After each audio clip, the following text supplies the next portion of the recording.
It is an honor for me today to introduce to you Shaykh Dr. Ibrahim Abdul-Malik, who will be delivering the 2013 graduation address.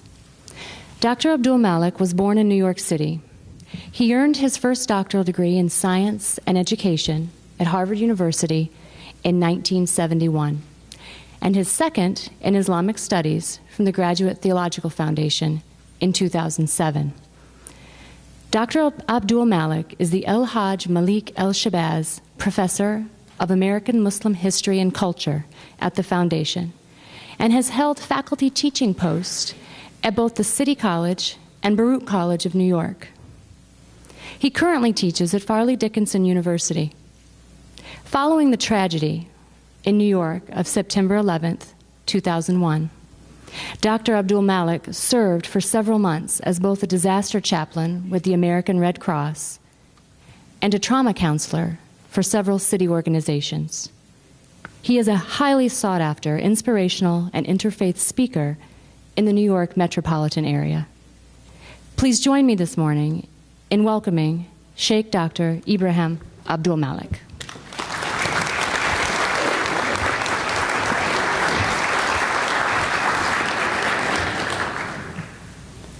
Bismillahirrahmanirrahim. In the name of God, the Beneficent, the Merciful. Dr. Clayton, distinguished guests, fellow graduates, ladies and gentlemen, your program promises at this point the graduation address.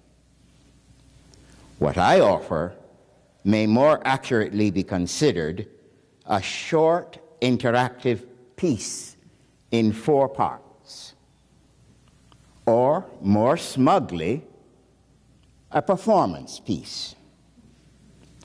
However it may be classified, the 4 parts are: 1, introduction; 2, a little history; 3, the challenge; 4, postscript.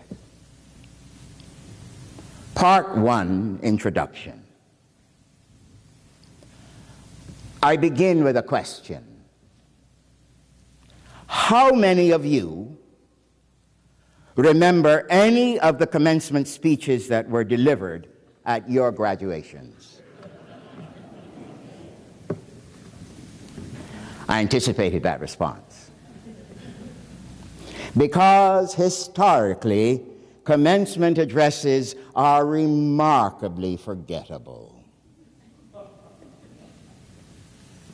And here I am, poised to join the long list of commencement speakers whose addresses have been largely forgotten by the very people for whom they were so carefully crafted and passionately delivered.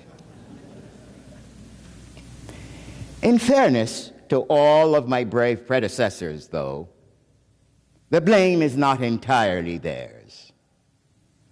Which graduate really wants to listen to still another speech when she or he is ready to party? The commencement speaker is almost as disadvantaged as the person delivering the closing prayer. The message may be important, no doubt, but the premium is not its content, but its length. The shorter, the better. I am determined to do whatever I can to avoid that fate.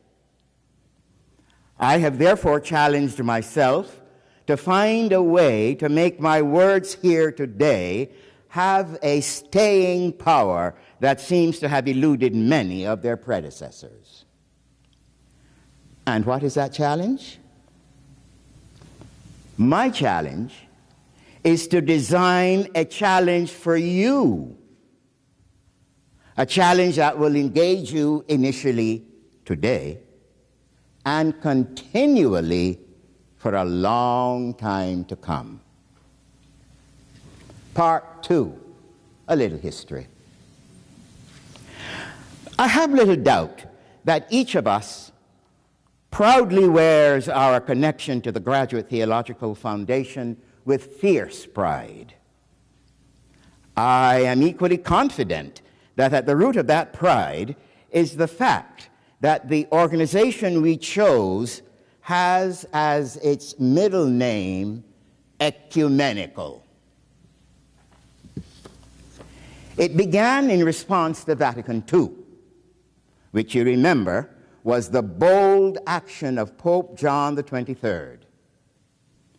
It was his way of saying to the Christians of the world, not just the Catholics, it is time to shine some sunlight on our practices and beliefs. It is time we begin healing the hurts among us.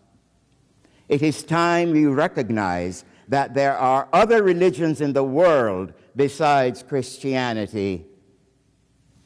It is time we reach out to them. But Vatican II was more than a challenge to many, particularly the entrenched bureaucracies within the Roman Catholic hierarchy. It was an attack on their precious traditions. Our organization, GTF, on the other hand, wholeheartedly took the message of Vatican II and ran with it. In short order, GTF had established academic working relationships with Oxford University, hotbed of Protestantism, if you will, and with Centro Pro Unione in Rome, an ecumenical institution that is very close to the seat of Roman Catholicism and houses all of the documents that are generated by the Vatican and the World Council of Churches. These two affiliations supported ecumenical relationships among the various Protestant and Roman Catholic communions. But GTF did not stop there. Now, I'm not about to suggest that somebody in the foundation noticed that the word ecumenical also has a broader meaning that goes beyond unity among Christians only. It's tempting, I admit, to play with the idea that this unknown person started a program, a campaign, to get GTF to match that broader meaning with programs that fostered collaboration between Christians and the rest of us. Muslims, Jews, Hindus, Buddhists, Sikhs, secularists, et al., et al. Whatever the compelling antecedents, the Foundation has properly expanded its programs to include Judaic studies and Islamic studies at the highest academic levels. To support these efforts even further, talks are underway to establish a formal institutional affiliation with Al-Azhar University, the seat of Islamic learning for over 1,000 years. To quote from the GTF description, Al-Azhar's respected and recognized place within the Muslim world is equivalent to that of Oxford University within the Protestant world, or Rome within the Catholic world. I am confident that programs are expanding to include still other kinds of religious studies. And here we are all today enjoying together what for many of you is the last official event of your academic journey at Graduate Theological Foundation. Perhaps at this point, it would be useful for us to review together what GTF says about itself.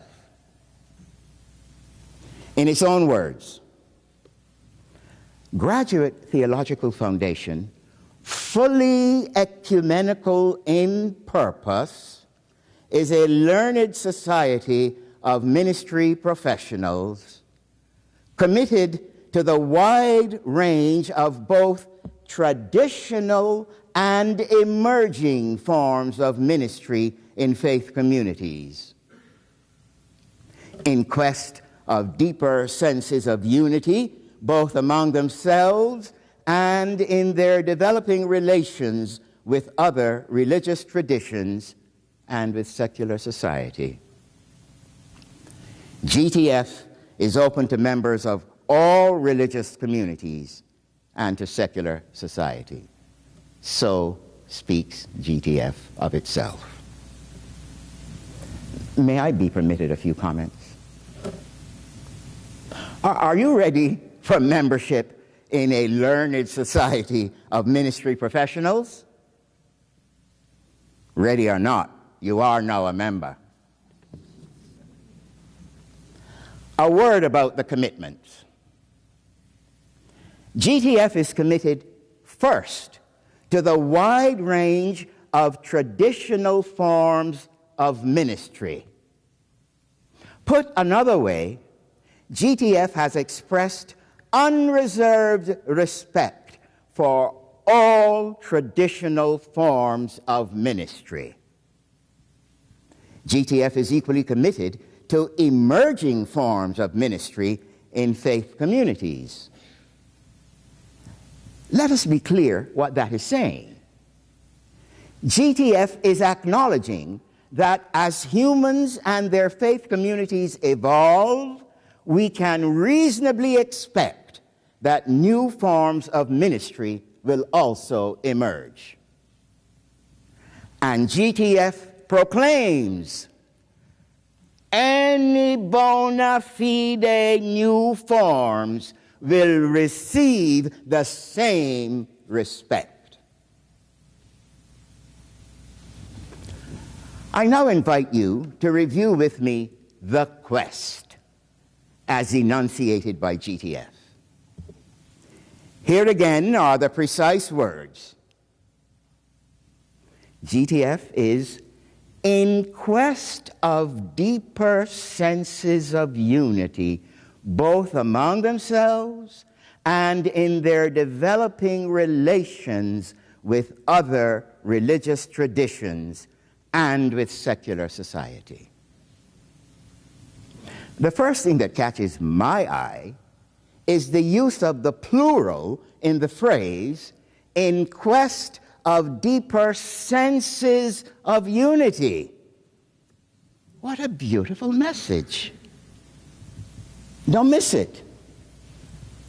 It says, even when we have unity on some issues, let us continue to search for deeper ones.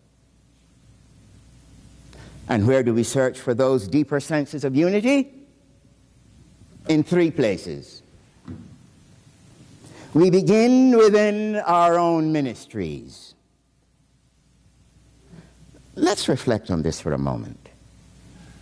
Is GTF implying that we Methodists, we Baptists, we Evangelicals, we Mennonites, we Seventh-day Adventists, we Muslims, we Jews, we Buddhists, you supply the name, can actually strengthen our message, strengthen our bonds by finding deeper senses of unity within our common belief system? The second place to search is in our relations with other religious traditions. Actually, the language of GTF is a little different. Here's what it says. In our developing relations with other religious traditions. Now, with a little stretch, this phrase, developing relations, could suggest that if your religious tradition, your group, does not now have a relationship with another faith tradition, perhaps you ought to move toward establishing one. The third place to search for that deeper sense of unity is in our relations with secular society. You immediately see the problem with that recommendation, don't you? A whole lot of religious folk find that very troubling. Part 3, the challenge. Finally, we come to the challenge. Up to this moment, I've been addressing my remarks to everyone in the audience. But for the next minute or two, I will be speaking only to the graduating class. Actually, I will read aloud a short letter which I have prepared for them, and I invite the rest of you to eavesdrop.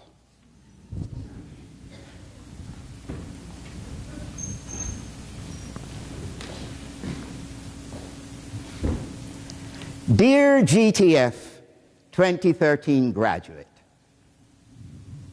I'm truly honored to be speaking to you on this very special day. You heard me briefly sketch out the trajectory of the path of the foundation, created to advance the cause of Vatican II, and quickly pressing beyond the boundaries of Christian unity to embrace and endorse by example the cause of religious unity. You have seen how the foundation reached out to leading strategic institutions, for example, Oxford University, Centro Pro Unione, and most recently, Al-Azhar University, so that its students, the students of Graduate Theological Foundation, will be the beneficiaries of the best that the world has to offer in the matter of achieving a more deeply connected religious sisterhood and brotherhood. You are now assembled in this room, having completed your journey at GTF and ready to receive the accolades and responsibilities of that accomplishment. To whatever office you will return, to whatever office you will occupy for the first time, you owe it something special. I challenge you, in the spirit of our religious sisterhood and brotherhood, following the example of GTF, to set yourself on a quest for deeper senses of unity as you interact with other human beings, whether in a religious or a secular setting. I challenge you to adopt this questing attitude as an integral part of your life's journey, during daring to assume the presence of these deeper connections and courageously seeking them out even in the face of major obstacles. I challenge you to share this questing attitude with your colleagues, setting for them the example as you try to find those deeper connections with them.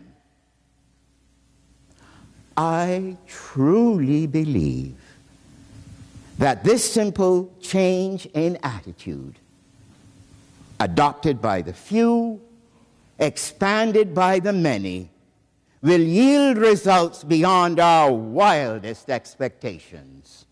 I challenge myself to follow the quest for deeper connections.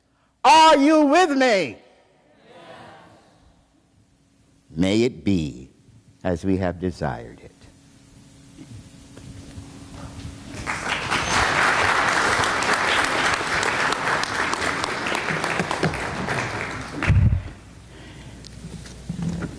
Part 4. Postscript. I just sent a letter. And what do you do at the end of a letter? A postscript.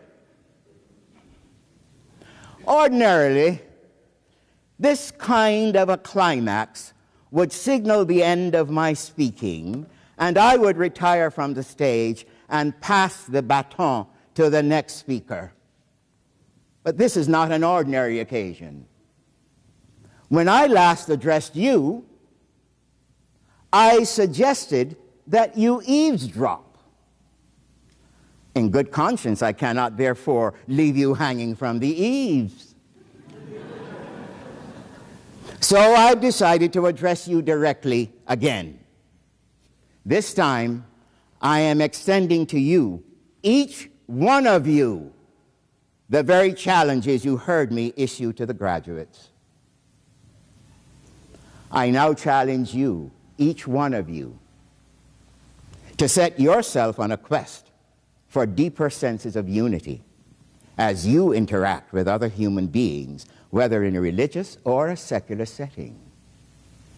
I challenge you, each one of you, to adopt this questing attitude as an integral part of your life's journey, daring to assume the presence of these deeper connections and courageously seeking them out, even in the face of major obstacles. I challenge you, each one of you, to share this questing attitude with your colleagues, setting for them the example as you try to find those deeper connections with them. Alert! I have not assumed that you are all religious leaders. Rather, I am boldly stating that it does not matter in which field you work. You are human, and you interact with humans. So even though today is not your graduation, I sincerely hope that you will take these challenges with you and reflect upon them every time you remember today. Assalamu alaikum.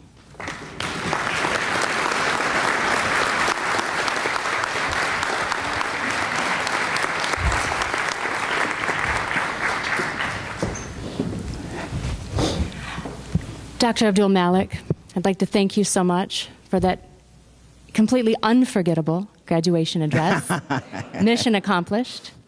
I'd like to thank you for stretching us all a bit today, those of us who thought we just came to watch a loved one graduate and that we were off the hook today. You've made us all a bit more mindful this morning, and I'm sure we'll all leave stretched and looking to build those bridges in the world today and hopefully every day. Thank you very much. Can you do it? Can you do it? Can you?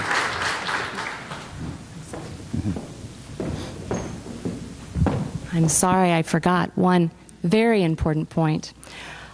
All of the members of the graduating class now are being handed a pledge that you can choose to sign, hopefully, or choose not to. It's absolutely up to you. And this is a pledge to quest for deeper senses of unity.